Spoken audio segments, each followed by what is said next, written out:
ओडिशारे PUC चालाण को नहीं जो स्थिति उपजुची ता अनेक प्रश्नवाची सृष्टि करुछि।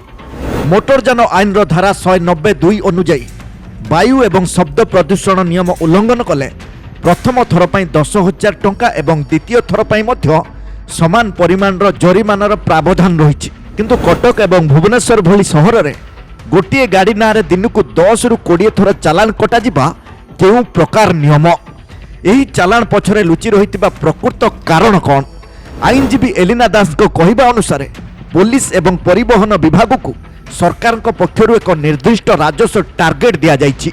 सरकारी खंजणा भरिबा पई स्वयंचालित कैमेरा जरिया जनता उपरे चालान बोझ लदी देउछंती।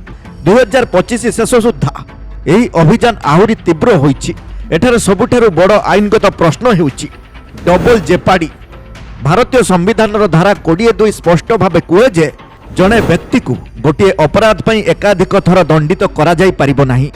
जदि जड़े व्यक्ति गाड़ी चलाउथिबा बेले तांको पाखरे पीयूसी नाही तेबे ताहा गोटे अपराध। किंतु प्रति 5 किलोमीटर तांको नारे नुआ चालान काटिबा कोन संविधानर उल्लंघन नुहे?